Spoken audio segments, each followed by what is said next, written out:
Hello, I'm Dr. John Warner, the President-elect of the American Heart Association. I'm here with Dr. Tim Gardner. We're joining you from the ACC in Washington, D.C.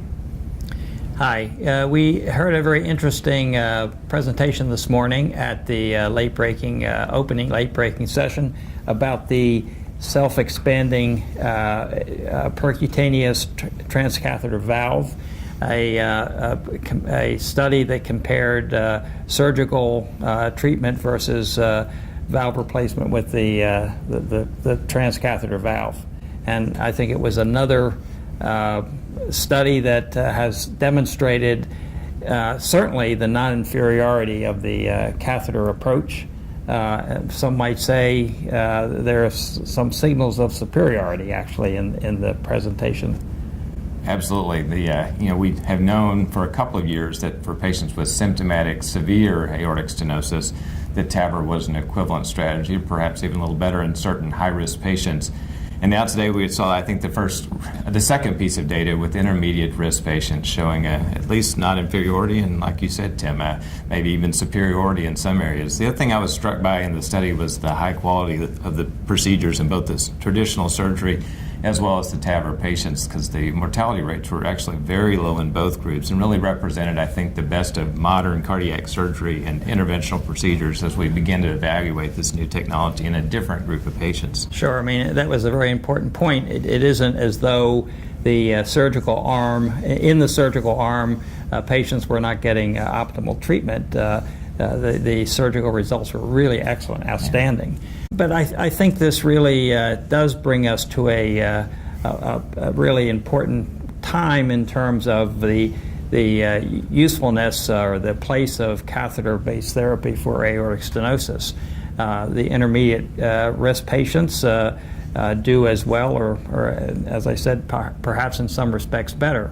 Now, with some qualifications, this particular series was the compared surgery with the self-expanding or the core valve, and as we've seen in previous core valve series, there's a significant incidence of patients requiring pacemaker, and I think that is a bit of a challenge for all of us because patients would be would require pacemakers for the rest of their lives. So that was maybe the only aspect of the TAVR group that wasn't as good as it was for the surgery patients. Yeah, I think as you sort of look at who got what, 84% I believe of the patients got the first generation core valve, and only a few got the next generation. But there wasn't a difference actually, even given that there's a small subset of patients receiving that second generation apparatus in the trial. There really wasn't a big change in the number of patients requiring a permanent cardiac pacing, so 25% or so, which is a significant change, and one I think that we'll learn from, right? This is the way we do with all these new things, is there's always a few unexpected things along the way that requires either modification of the procedure or maybe even modification of the selection criteria for certain patients. Sure, we certainly saw that in percutaneous catheter interventions for coronary disease, and I think we can expect refinements of the transcatheter approach. In fact, the surgeon, Michael Reardon, who made the presentation today, commented on the lessons that the operators are learning with even the self-expanding valve, that it can be put a little higher, deployed a little bit higher in the annular region, and that will reduce the likelihood of a need for pacemaker and so on. But it's a pretty exciting time. I think that everyone would agree that certainly for many patients with isolated aortic stenosis requiring treatment, that the transcatheter approach is the way to go. Certainly, and the risk of the things that we all worry most about, bleeding, stroke, all those things are trending into a better direction as the operators gain more experience and the technology improves. we really are, I think, moving into an era where this may be extrapolated to a larger group of patients. And so this is the lowest risk group of patients that's been studied to date, and already we're learning from them. So I think it's another piece of data and a continued evolution towards percutaneous strategies being something that's very viable for many patients who might not have been great surgical candidates to begin with, and some that actually might be better surgical candidates in terms of returning to work and getting on with their lives with these new percutaneous procedures. Right. I think there may be some caveats or some things that we have to keep in mind, and that is that the patient population in this series had a mean age of almost 80, 79. So we're not talking about the 60-year-old working person who needs aortic valve replacement. And I think that that is still the remaining question. What is the durability factor here? And I get a little impatient when the proponents of TAVR say, well, don't worry because, we can always do a valve-in-valve.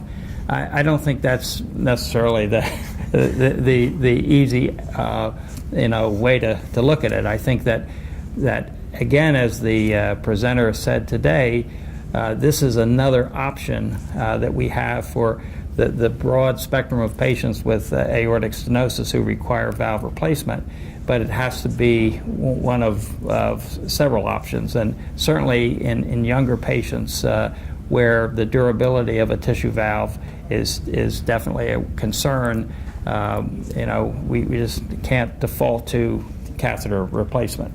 Yes, and I think very, very well said there. I think the other thing to watch is, we're still looking at aortic insufficiency. There's still a significant difference in the amount of aortic insufficiency and the presence of aortic insufficiency in TAVR-treated patients versus traditional surgery. We have certainly less than 10 years and more like 5 with that first generation valve. We still don't know what that means over the long haul. And a second procedure in your mid to late 80s is a big deal no matter what you're having. So Yes. I think, so as we look to sort of what's next, I think, one interesting thing will be these smaller profile devices, and then using the lessons that have been learned from this and other trials around placement of the valve, what the other risk factors for prediction of permanent pacing and things like that, as we learn to make this a safer and more applicable procedure to more and more people. The other really important aspect of this whole era is that we really talk about the heart team, and this is a heart team procedure. We always do better when we're considering options for treatment to include the referring cardiologist as well as the structural cardiologist and the surgeon. But this really, the success of this evolution of the transcatheter valve, I think, it reflects the fact that it was done in this context of a heart team. Absolutely. I think, we talked about that for many years in terms of doing one versus surgery, CABG versus percutaneous intervention, but it took something like this where we really were all needed to be in the room thinking the same way to generate the best outcome for the patient. So you can certainly feel that in the room as the data is being presented. This really is a team sport. Yes, but it's interesting. People will say to me jokingly, well, you guess you surgeons, you're going to be out of business here pretty soon. And obviously, I don't think that's so. I think that we've seen the evolution of catheter therapy in vascular surgery, and the vascular surgeons are still very much involved. Maybe it's the surgeon who is taking on the most complex patient and so on. But I think that all of us, speaking of cardiac surgeons, should be really happy that we have options that we can offer our patients that don't, especially an 80-year-old patient who has some comorbidities that doesn't involve having to do a major sternotomy type approach. Yes, I think our patients get older and more complicated. I think there'll be plenty for all of us to do, and it's nice to be able to offer them something that provides this kind of benefit and eliminates many of the risks that we've had to deal with for decades. But I really think the presentation today, the success of the catheter approach to aortic valve replacement, verified now with the self-expanding valve. A year ago, having the PARTNER 2 trial with the other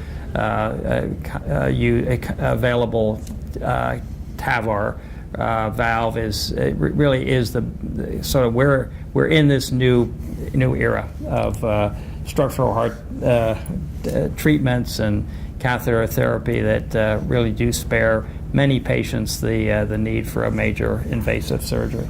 Yeah, I always think that, interventional and surgical strategies have these moments where the slope gets very steep in terms of learning and really using this data to really improve care. We're certainly in one of those spots now, and I think there's a lot of exciting things to come. Right.